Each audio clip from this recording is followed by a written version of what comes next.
પાંચમા વ્યાખ્યાનમાં આપનું સ્વાગત છે. અમે 12મું અઠવાડિયામાં છીએ અને આ સમગ્ર કોર્સ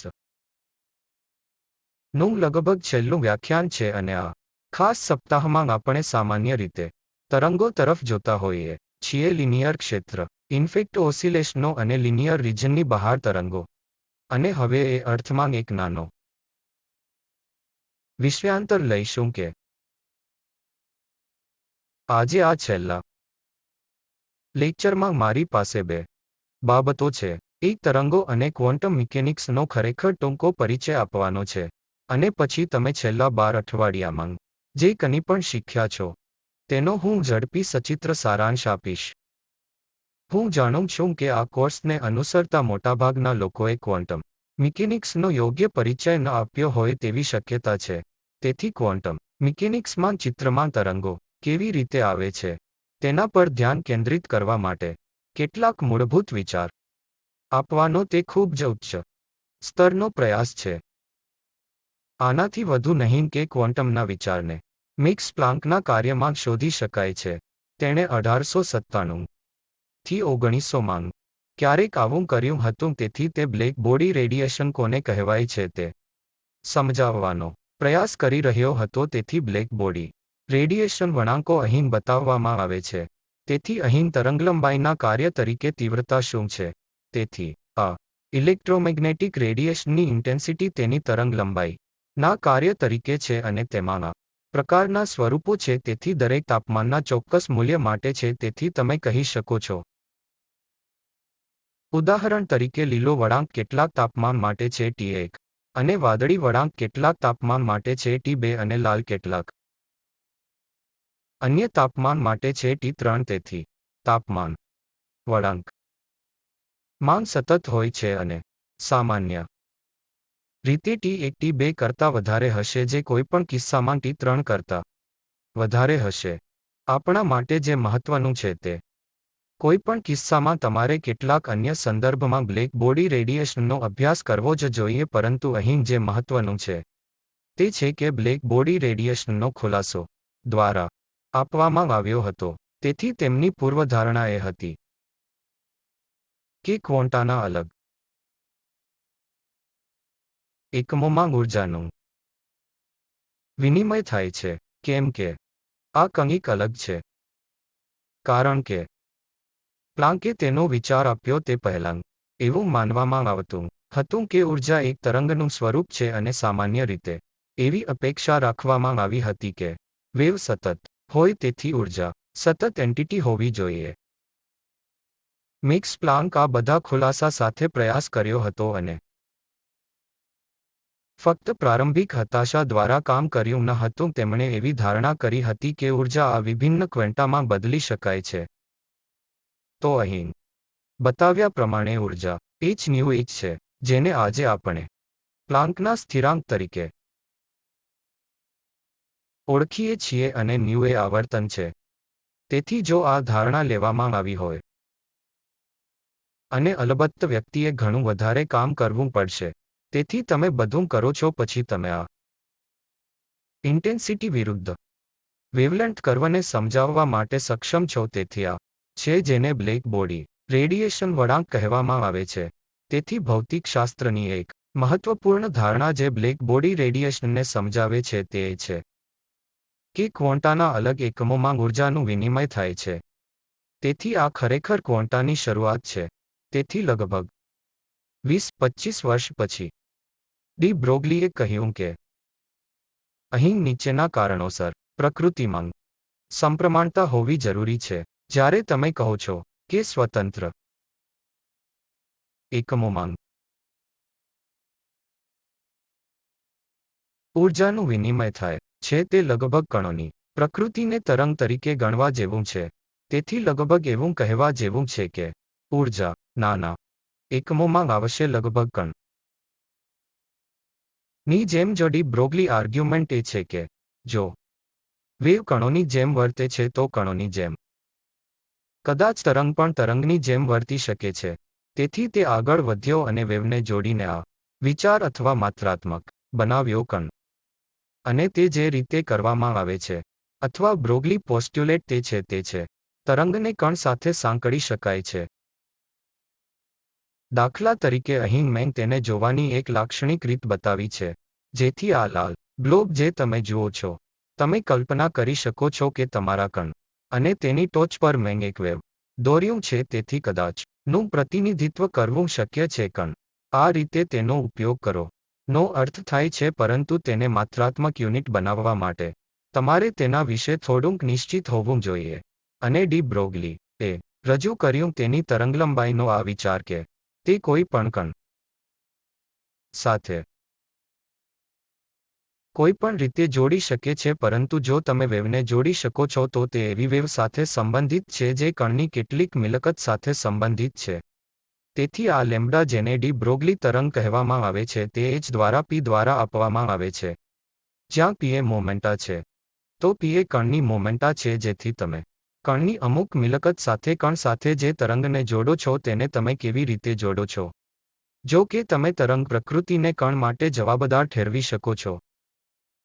આ ચોક્કસ સૂત્રને કારણે ડી બ્રોગલીએ લેમ્બડાનો પરિચય કરાવ્યો છે. તે માત્ર ત્યારે જ h બરાબર છે જ્યારે p પૂરતો નાનો હોય છે. તેથી લેમ્બડા વ્યાજબી રીતે અવલોકનક્ષમ બને છે. અને તેનું કારણ એ છે કે h એ પ્લાન્ક કોન્સ્ટન્ટ છે. તે ખરેખર નાની સંખ્યા છે. અને જો તમે ઈચ્છો છો કે તરંગલંબાઈ પૂરતી મોટી હોય જેથી તે પ્રયોગમાં જોઈ શકાય, તો p નાનું હોવું જરૂરી છે. તેથી વેગ કણના દળ સાથે સંબંધિત છે. તેથી તમારે એવા કણો શોધવાની જરૂર છે કે જેનું દળ ખરેખર નાનું છે. તેથી હવે જો કણોમાં આ તરંગનું પાત્ર હોય છે, જેમ કે હું ચિત્ર કહું છું, તો દર વખતે જ્યારે મારે કોઈ કણનું વર્ણન કરવું પડે છે ત્યારે મારે કણ સાથે સંકળાયેલા કેટલાક તરંગ સ્વરૂપ જણાવવાની જરૂર હોય છે. તેથી ક્વોન્ટમ મિકેનિક્સમાં તેને વેવ ફંક્શન કહેવામાં આવે છે, જેથી તેની સ્થિતિ કણ તેના તરંગ કાર્યને દર્શાવીને સૂચવવામાં આવે છે. હકીકતમાં તમે એમ કહી શકતા નથી કે તમારે ખરેખર વેવ ફંક્શનની ગણતરી કરવાની જરૂર છે. તેથી ક્વોન્ટમ મિકેનિક્સ સાથે સંકળાયેલી મોટાભાગની સમસ્યાઓ અન્ય શબ્દોમાં કણની સ્થિતિ શું છે તે શોધવાની છે. પ્રશ્ન એ છે કે મને એક ડાયમેન્શન માં કણ સાથે સંકળાયેલ વેવ ફંક્શન કહે છે તેની સાથે સંકળાયેલા ગતિશીલ ઇક્વેશન છે આ શ્રોડિંગર સમીકરણ જે અહીં આપવામાં આવ્યું છે. તેથી મેં કહ્યું તેમ હું વિગતવાર વર્ણન કરવા જઈ રહ્યો નથી કે આ બધું કેવી રીતે બન્યું અથવા તેના ઘણા ઘટકો શું છે, પરંતુ હું ઈચ્છું છું કે તમે એક વસ્તુનો અહેસાસ કરો જે આંશિક વિભેદક સમીકરણ છે, મૂળભૂત રીતે એક રેખીય વિભેદક સમીકરણ. સમીકરણમાં કોઈ નોન લિનિયર નથી. તેથી તેનો અર્થ એ છે કે છેલ્લા 11 અઠવાડિયામાં આપણે તરંગો વિશે જે શીખ્યા તેમાંથી મોટાભાગની વસ્તુઓનો ઉપયોગ આ સમીકરણનો અભ્યાસ કરવા માટે થઈ શકે છે. તેથી તમે જે અભ્યાસ કર્યો છે તે દરેક વસ્તુ માટે અહીં એનાલોજી છે સાથે શ્રોડિંગર ઇક્વેશન અથવા વેવ ફંક્શન સાથે અહીં એક સમાનતા છે જે આ ક્વોન્ટિટી સાઈ દ્વારા સૂચવવામાં આવે છે.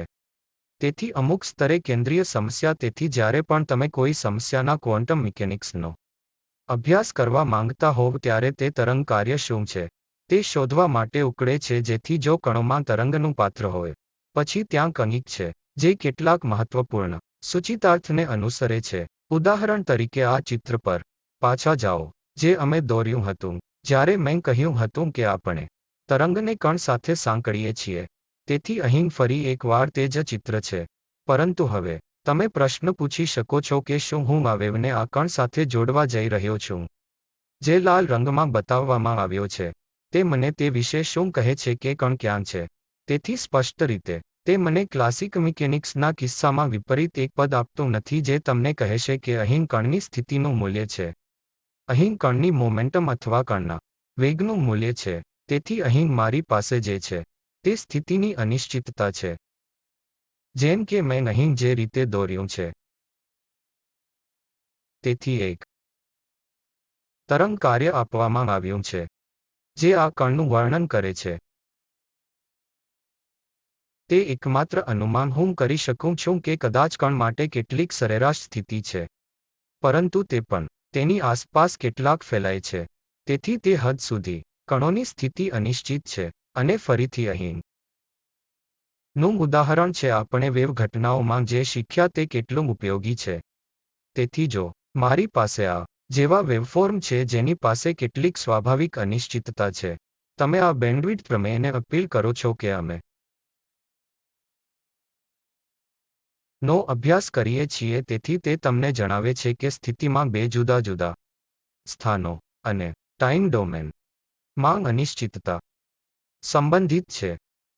તેથી તે પ્રમાણમાં મિકેનિક્સમાં પણ દેખાય છે.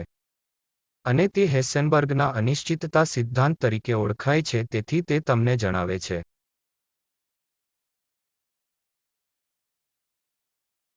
કે તે ગતિમાં અનિશ્ચિતતા અને અનિશ્ચિતતા આ સંબંધમાં જણાવે છે જ્યાં h બાર ફક્ત 2 pi દ્વારા વિભાજિત થાય છે, પરંતુ pi દ્વારા સતત વિભાજિત કરવામાં આવે છે.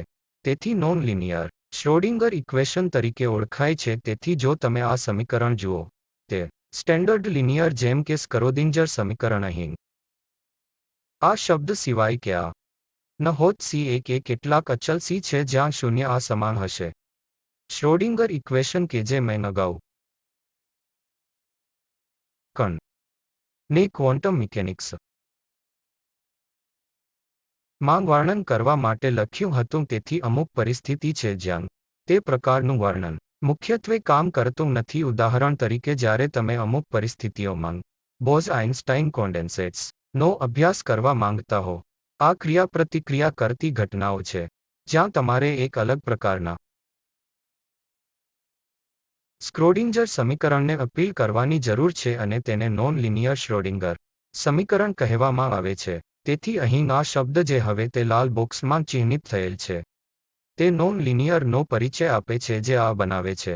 અને નોન લિનિયર ઇક્વેશન ફરીથી હલ કરવું કરતાં વધુ મુશ્કેલ છે પ્રમાણભૂત લિનિયર શ્રોડિંગર સમીકરણનું નિરાકરણ કરવું. પરંતુ સરસ વસ્તુ એ છે કે એક અભ્યાસ કરતી ઘણી વસ્તુઓ ના કિસ્સામાં બિનરેખીય વેવ સમીકરણનો ઉપયોગ પણ અહીં કરી શકાય છે.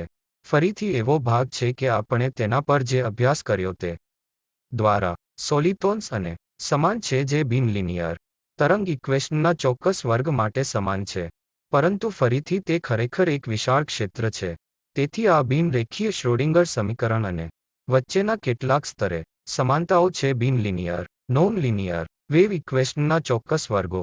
તેથી ખરેખર મેં અભિવ્યક્ત કરવાનો અથવા પ્રેરિત કરવાનો પ્રયાસ કર્યો કે ક્વોન્ટમ ડોમેનમાં વર્તણૂકને સમજવા જેવી કોઈ બાબતમાં પણ નોન ક્લાસિકલ સિટિંગ બેઠકમાં તરંગ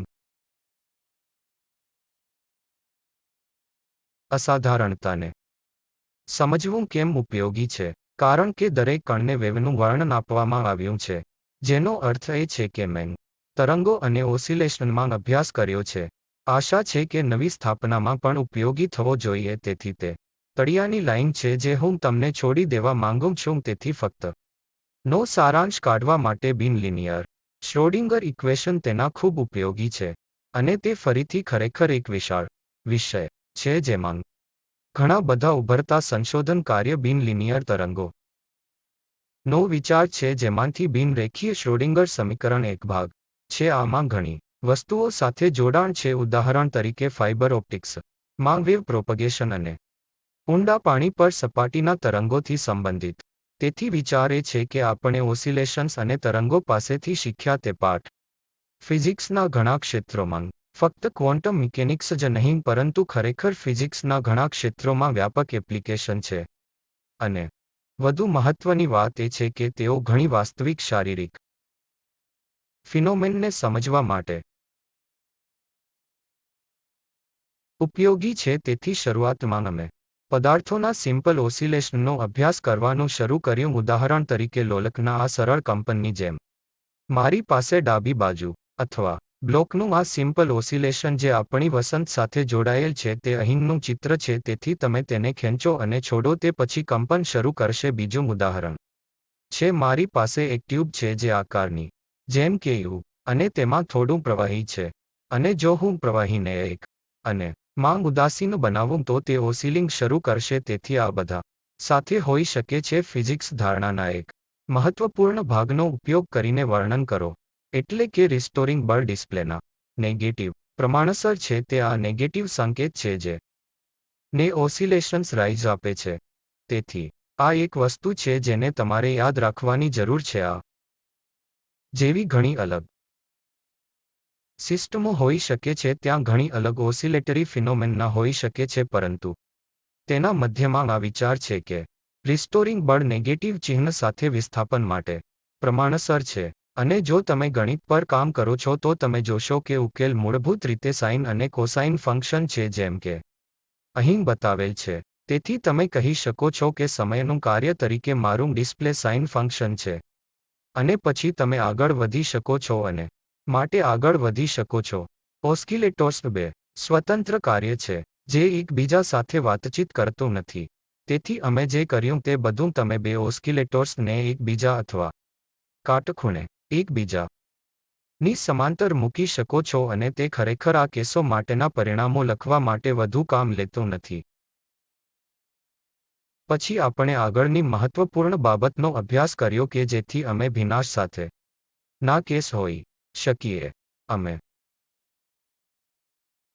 માં વિસ્કોસ ડેમ્પિંગનો વિશિષ્ટ કેસ લીધો જ્યાં તમે લખી શકો છો ભેજયુક્ત બળ વેગના પ્રમાણસર હોવાનું ધારો છો. ધારો કે તમારી પાસે આ વસંતની આ સિસ્ટમ બ્લોક સાથે છે અને તમે આ બ્લોક અને ટેવને અને ની અંદર મૂકીને તેને પાણી ઓસિલેટ કહેવું છે.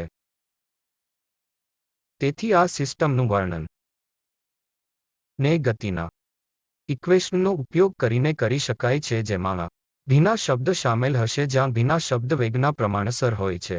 તેથી ઘટનાના સંદર્ભમાં તમે જે જોશો તે હજુ પણ ઓસિલેશન હશે, પરંતુ ઓસિલેશનનું કંપનવિસ્તાર ઘટતું રહે છે કારણ કે આપણે અહીં સમયના કાર્ય તરીકે જોઈએ છીએ. તેથી આખરે તે બંધ થઈ જશે. તેથી અમે આ બધા માત્રાત્મક રીતે ઇક્વેશન નો ઉપયોગ આ કરતાં વધુ કર્યું. જો હું ઓસિલેટરને દબાણ કરું તો શું થાય છે તે જોવા માટે અમે ગયા. તેથી હું તેને બાહ્ય બળ આપવા માંગુ છું કારણ કે જો ત્યાં ભિન્નાશ થોડા સમય પછી બંધ થઈ જશે, પરંતુ તેને ચલાવવા દો. ચાલો કહો કે હું આના જેવા કેટલાક પાવર સ્ત્રોત સાથે જોડાયેલ છું અને મારી પાસે ભિન્નાશ પણ છે જે ઊર્જા લઈ જાય છે. અને ત્યાં પાવર સ્ત્રોત હોઈ શકે છે જે નુકસાનની ભરપાઈ કરવા માટે ઊર્જા આપે છે. તેથી તે કિસ્સામાં આપણે જોયું કે પ્રારંભિક ક્ષણિક સમય છે, પરંતુ ક્ષણિક પતી ગયા પછી તમે જે જુઓ છો તે છે જો તમારી બાહ્ય દબાણ માંગ ઓમેગા પછી ની સમાન ઓસિલેશનની આવૃત્તિ હોય જે કણ તમારી પાસે ફ્રીક્વન્સી ઓમેગા સાથે પણ હોય, તો તમે બીજા શબ્દોમાં કહીએ કે તમે સિસ્ટમ માં બાહ્ય આવર્તન ઓમેગા લાગુ કરો પછી સિસ્ટમ સમાન આવર્તન પર કંપન દ્વારા પણ પ્રતિક્રિયા આપે છે. અને અહીં આપણે જે જોયું તે એ છે કે જ્યારે સિસ્ટમની કુદરતી ફ્રીક્વન્સી સાથે સુસંગત હોય ત્યારે મહત્તમ એમ્પ્લિટ્યૂડ પ્રાપ્ત થાય છે સુસંગત છે જેના પર તમે સિસ્ટમ ચલાવી રહ્યા છો. તેથી આને આગામી ના પડઘા ઘટના કહેવામાં આવે છે. આપણે પ્રશ્ન પૂછીએ છીએ કે જો હું થોડાક કણક વધુ જો તેઓ એકબીજા સાથે સંપર્ક કરે તો ઠીક છે. તમે હવે એવું માની શકતા નથી કે જો મારી પાસે આના જેવા બે કણો છે તો અહીં સ્લાઇડ કરો. બે કણો સ્ટ્રિંગ દ્વારા જોડાયેલા છે. જો હું એક કણ ખસેડું તો અન્ય એક પણ શરૂ થશે. તે અર્થમાં તેઓ બે દંપતી છે અને જો તેઓ જોડાય છે તો તે શું છે જે હું મેળવીશ. તેથી પણ પ્રશ્નનો પ્રકાર કોઈ ફેરફારો નથી, ઠીક છે. તેથી હું જાણવા માંગુ છું કે તેમાંથી બંનેના કંપનની પેટર્ન શું છે. પૂછવાને બદલે શું છે જે એક કણ છે તે હું જાણવા માંગુ છું કે તેઓ સામૂહિક ફિનોમિના થી સામૂહિક રીતે શું કરી રહ્યા છે. તેથી પછી અમે તે જોયા ત્યાં સામાન્ય મોડ હતા. તેથી જો તમારી પાસે બે કણો છે તો તમારી પાસે બે સામાન્ય મોડ છે. જો તમારી પાસે ત્રણ કણો છે તો તમારી પાસે ત્રણ સામાન્ય મોડ અને છે. દરેક સામાન્ય મોડની પોતાની સામાન્ય મોડ ફ્રીક્વન્સી ધરાવે છે. તેથી આ એક કપલ્ડ સિસ્ટમનું ઉદાહરણ છે, પરંતુ અમને જે ખરેખર ગમે છે તે હતું સાતત્યમાં જવા માટે સમર્થ થવા માટે. હવે હું સ્ટ્રિંગનો જ વિચાર કરી શકું છું તરીકે મણકાથી જોડાયેલા છે, પરંતુ દરેક એટલા બંધ છે કે હું તેને સાતત્ય તરીકે વિચારી શકું છું.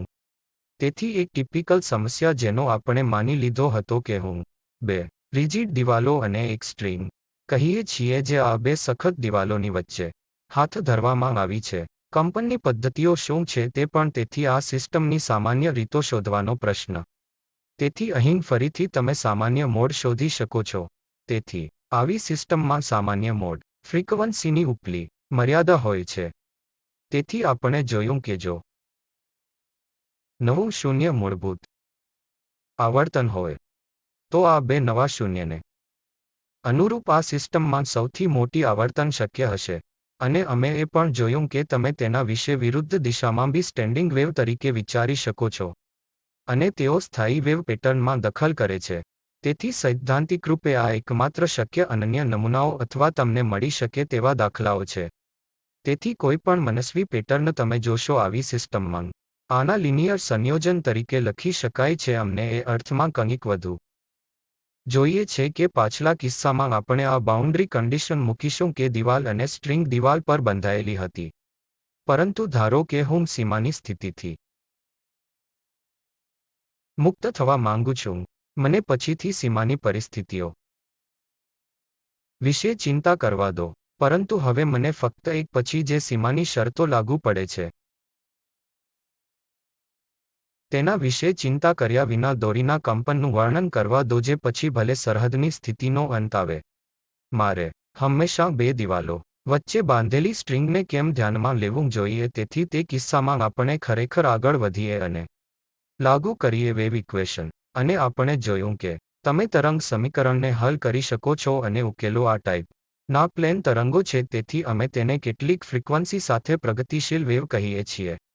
અથવા કોણીય ફ્રીક્વન્સી ઓમેગા. તેથી સામાન્ય રીતે આપણે જોયું કે કોઈપણ ફંક્શન જે આ ફોર્મ ધરાવે છે x-ct નું કોઈપણ કાર્ય વેવ ઇક્વેશન નો સમાધાન હશે. તેથી એકવાર તમારી પાસે વેવ ઇક્વેશન હશે પછી તમે સીધા સોલ્યુશન લખી શકો છો. તેથી દર વખતે તમે વેવ જોશો તમે સીધા જ ઉપાય લખી શકો છો. બાબત નથી કે તે ફિઝિકલ સિસ્ટમ દ્વારા ઉત્પન્ન કરવામાં આવી હતી જે વેવનું પાલન કરે છે. તેથી હવે કેટલાક અર્થમાં જીવન સરળ છે. તમે એક વેવ જોશો. હું આ ઇક્વેશન લખી શકું છું. અલબત્ત ધ્યાનમાં રાખવું જોઈએ કે વેવ ઇક્વેશન પોતે જ અમુક અંદાજ હેઠળ લેવામાં આવ્યું છે. ખાસ કરીને ધ્યાનમાં રાખો કે અમે ભારપૂર્વક લાગુ કર્યા હતા તે આશરે નિર્ધારિત કરી હતી લિનિયર પર સુયોજિત કરે છે. તેથી બીજા શબ્દોમાં કહીએ છીએ જ્યારે આપણી પાસે સાઇન થીટાની બરાબર વાત હતી. તેથી તે પ્રકારના અંદાજ ને વેવ ઇક્વેશન પોતે પ્રાપ્ત કરવામાં મૂકવામાં આવ્યા છે. અને તેથી હવે તમે આવી સમસ્યાઓ નિયંત્રિત કરી શકો છો જેમ કે મારી પાસે ઇન્કમિંગ વેવ છે ત્યાં અવરોધ છે. આવી પરિસ્થિતિમાં શું થાય છે? તેથી મારી પાસે ઇન્કમિંગ વેવ છે જે અવરોધને ફટકારે છે. તેથી તેનો ભાગ પ્રતિબિંબિત થાય છે અને તેનો ભાગ ની બીજી બાજુ ફેલાયેલો છે. અને હકીકતમાં તમે ડાબી બાજુ તે કહીને સમસ્યામાં વધુ જટિલતા ઉમેરી શકો છો. મારી પાસે આ માધ્યમ છે જે Z એક ઇમ્પિડન્સેસ દ્વારા વર્ગીકૃત થયેલ છે અને રાઇટ હેન્ડ સાઇડ મારી પાસે એક અલગ માધ્યમ છે જે Z દ્વારા વર્ગીકૃત થયેલ છે Z2. ઠીક છે. તેથી હું આ ને કેવી રીતે સાંકળું છું? અથવા પ્રતિબિંબિત અને પ્રસારિત કમ્પોનન્ટ. તેથી અમે આ બધા તરફ જોયું છે. અમે તે પ્રાપ્ત કરીએ છીએ રિફ્લેક્શન કોએફિશિયન્ટ, ટ્રાન્સમિશન કોએફિશિયન્ટ. અને ધારો કે જો તમારો અવરોધ પોતે અહીં બીજા માધ્યમ છે પહોળાઈ b સાથે આપણને એવી સ્થિતિ પણ મળી છે જે હેઠળ સમગ્ર ઇન્કમિંગ વેવ પ્રતિબિંબિત કમ્પોનન્ટ વિના પ્રસારિત કરી શકાય છે. તેથી આને અવરોધ મેચિંગ સ્થિતિ કહેવામાં આવે છે. અમને આ બધા કેસ અને મળે છે. અમે લગભગ એક અઠવાડિયા પસાર કર્યા અને ખાસ કરીને વેવની ગતિ જોતા હોઈએ છીએ. અમે ધ્વનિ તરંગોના વિશિષ્ટ કેસનો અભ્યાસ કર્યો છે. ધ્વનિ તરંગો રેખાંશ તરંગો છે જે પ્રસરણની દિશા જેવી જ દિશામાં છે. તેથી ત્યાં આપણે ધ્વનિની ઝડપ મેળવીએ છીએ. ધ્વનિનો તબક્કા વેગ અથવા ધ્વનિનો વેગ માત્ર ગામા p નું વર્ગમૂળ છે. rho p દ્વારા દબાણ છે અને rho એ માધ્યમની ઘનતાની ડેન્સિટી છે. તેથી અહીં ફરીથી આપણે આવી ઇન્કમિંગ ધ્વનિ વેવ જેવી સમસ્યાઓ સંચાલિત કરી શકીએ છીએ અને માધ્યમમાં પરિવર્તન આવે છે તેમાંથી કેટલું પ્રસારિત થાય છે તેમાંથી કેટલું પ્રતિબિંબિત થાય છે અને જો તે થી અવરોધિત Z થી એક માધ્યમ તરફ જવાનું હોય તો અવરોધ સાથેનું એક બીજું માધ્યમ Z છે. બે શું થાય છે? તેથી આ બધી બાબતોનો આપણે અભ્યાસ કર્યો હતો. આપણે પગલાં પણ ધ્વનિની ઇન્ટેન્સિટી જેવા જોતા હતા. તે ડેસિબલ્સમાં કેવી રીતે વ્યક્ત કરવામાં આવે છે અને તેથી અમે માં લગભગ એક અઠવાડિયા પસાર કર્યા ફુરિયર સિરીઝ. તેથી જો તમને યાદ હોય કે શરૂઆતમાં અમે કહ્યું કે જો મારી પાસે બે વેવફોર્મ્સ હોય તો હું તેમને થી ઉમેરી શકું છું. સુપરપોઝિશન સિદ્ધાંત માટે આભાર. લિનિયર વેવ ઇક્વેશન નવા તરંગનું પ્રમાણ ઉમેરી શકું છું. હવે જો મારી પાસે વેવફોર્મ છે જે આનો સરવાળો છે તો હું ફરીથી નું પુનર્નિર્માણ કરી શકું છું. એસ અથવા કમ્પોનન્ટ કે જે એક સાથે ઉમેરવામાં આવ્યા હતા, જે ફુરિયર સિરીઝ દ્વારા કરવામાં આવે છે. તેથી તે આવશ્યકપણે તેના ઘટક ભાગોમાં તરંગોને તોડી નાખે છે. કમ્પોનન્ટ ભાગો શું છે? વિરોધી ભાગો પોતે સાયન અને વિવિધ કોસાઇન્સ ફ્રીક્વન્સીઝ છે. આપણે વધુ ફુરિયર ટ્રાન્સફોર્મ પણ જોયું કે આપણે જોયું છે કે તેનો ઉપયોગ કેવી રીતે તરંગોની ઊર્જા મેળવવા માટે થઈ શકે છે. પછી આપણે લગભગ 2 અઠવાડિયા પસાર કર્યા અને ઓપ્ટિક્સમાં તરંગોને જોતા ખરેખર બધા પરિણામોને યાદ કરવા માટે ખૂબ ટૂંકા સમય. પરંતુ ખાસ કરીને જો તમને યાદ હોય કે અમે 2 મર્યાદાઓ જોઈ છે જેમાં તમે તમારા તરંગલંબાઈ વિશે વિચારી શકો છો કે તમારા તરંગની તરંગલંબાઈ શૂન્ય હોવાનું વલણ ધરાવે છે. આવા કિસ્સામાં તમે તેને કિરણ દ્વારા વર્ણવી શકો છો અને પ્રતિબિંબ અને પ્રત્યાવર્તનને સરસ રીતે ગણવામાં આવે છે. આના જેવી કિરણ ઘટના. બીજી બાજુ જો તમે આ રીતે ઇન્ટરફિયરન્સ જોવા માંગતા હો તો આ ન્યૂટનના રિંગ્સ છે. તમને યાદ હોઈ શકે છે. તેથી જો તમે ન્યૂટનના રિંગ્સ લાગુ કરવા માંગતા હો તો તમારે ની જરૂર છે. તમારે આ રે ફોર્મથી આગળ જવું જરૂરી છે. તમારે કંપન અથવા ઓસ્કિલેટોરી ભાગો તેમજ ધ્યાનમાં લેવાની જરૂર છે. તેથી તમારે સંપૂર્ણ વેવફોર્મને ધ્યાનમાં લેવાની જરૂર છે. તેથી બે વેવફોર્મ્સને જોઈ રહ્યા છીએ જે સમાન સિસ્ટમના બે જુદા જુદા ભાગોમાંથી પ્રતિબિંબિત થાય છે. અને આવશ્યક રૂપે પર વિચાર જોવાનો હતો. પાથ તફાવતને ફેઝ ડિફરન્સમાં રૂપાંતરિત કરવામાં આવ્યો છે અને જુઓ કે તમે કેટલી તરંગ લંબાઈને જોઈ શકો છો. તે માર્ગ તફાવતમાં સમાવી શકો છો અને તેના આધારે તમે કેટલા વેવ લંબાઈને સમાવી શકો છો. ક્યાં તો તમે વિનાશક અથવા કન્સ્ટ્રક્ટિવ ઇન્ટરફિયરન્સ મેળવી શકો છો. છેવટે અમે આ નબળી શોધ કરી છે. આ બધા લિનિયર ધારણાઓથી આગળ શું થાય છે તેથી વધુ. પ્રથમ સ્તરના અઠવાડિયા આપણે જે કંઈ અભ્યાસ કર્યો તે અન્ય શબ્દોમાં લિનિયર ધારણા સાથે કરવું પડ્યું. જો તમને યાદ છે કે પ્રથમ નબળા અમે કહ્યું હતું કે રિસ્ટોરિંગ બળ અથવા એક્સ સંસ્થાપન માટે પ્રમાણસર છે તો તે ઘણી સરળ સિસ્ટમો માટે કાર્ય કરે છે. પરંતુ એવી ઘણી બધી ફિનોમેન છે જ્યાં પુનઃસ્થાપિત કરવાની શક્તિ ફક્ત એક્સ ની પ્રમાણસર નથી. હકીકતમાં તે કેટલાક બિનરેખીય ફંક્શનરે છે. તેથી તે વધુ જટિલ કાર્યો છે. તેથી એકવાર તમે માંગ મૂક્યા પછી લોલકંપમ જેવી કંઈક પણ જો તમારી પાસે આર્બિટરી એમ્પ્લિટ્યુડ હોય તમારે તેને કરવાની જરૂર છે. નોન લિનિયર સિસ્ટમ અને હલ કરવી તે હાર્મોનિક ઓસિલેટર પ્રોબ્લેમ ને હલ કરવા જેટલું સરળ નથી. તેથી અમે તે પ્રકારના જોયું બિનલિનિયર ઓસિલેશન અને એ મહત્વની નવી અને નોવલ ફિનોમેન પૈકીની એક. અમે કહ્યું કે અમે બહાર આવ્યા છીએ અસ્તવ્યસ્તતાનું હતું.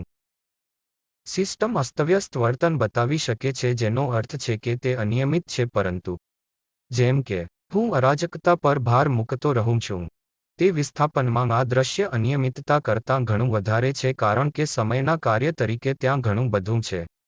અને તે ફરીથી એક અલગ અભ્યાસક્રમ હોઈ શકે છે. અને છેવટે અમે વિશે થોડો અભ્યાસ પણ કર્યો સોલિટોન્સ જે અનિવાર્યપણે બિનરેખીય આંશિક વિકલન સમીકરણો દ્વારા વર્ણવવામાં આવે છે. તેથી આ વિશેષ છે કારણ કે આ વેવ સરળતાથી વિખેરતા નથી. તેથી તેઓ લાંબા અંતર માટે મુસાફરી કરી શકે છે અને બીજા શબ્દોમાં વિખેર્યા વિના લાંબા સમય સુધી આસપાસ રહો. જેમ કે મેં અહીં બતાવ્યું છે, તે તરંગનો આકાર જ્યારે તે લાંબા અંતર અને લાંબા સમય સુધી મુસાફરી કરે છે ત્યારે તે વિકૃત થતો નથી. આ પ્રમાણભૂત વેવફોર્મ્સથી ખૂબ જ અલગ છે. તમે જુઓ, જેમ મેં કહ્યું તેમ અમે પાણી પર પથ્થર ફેંકીએ છીએ. તરંગો ઉત્પન્ન કરે છે પરંતુ ખૂબ જ ટૂંક સમયમાં તરંગો મરી જાય છે. તેથી ખરેખર નોંધપાત્ર છે કે મોજાઓનો આકાર લાંબા અંતરે જાળવી શકાય છે, અને આમાં ખરેખર મહત્વપૂર્ણ અરજીઓ છે તેમજ તેથી આ આવશ્યકપણે દરેક વસ્તુનો સારાંશ છે જે આપણે છેલ્લા 12 અઠવાડિયા અલબત્ત કર્યો. મેં એક ટૂંકી પ્રસ્તાવના ખરેખર ક્વોન્ટમ મિકેનિક્સને ખૂબ ટૂંકા પરિચય આપ્યો જ્યાં વેવ ફંક્શન ફક્ત બીજા વેવફોર્મ છે. તેથી આ સાથે હું આ કોર્સ સમાપ્ત કરવા માંગુ છું અને હું આશા રાખું છું કે તમે આ કોર્સનો આનંદ માણ્યો હશે અને મને આ કોર્સનો જેટલો આનંદ થયો તેટલો ફાયદો થયો હશે. તમારો ખૂબ ખૂબ આભાર.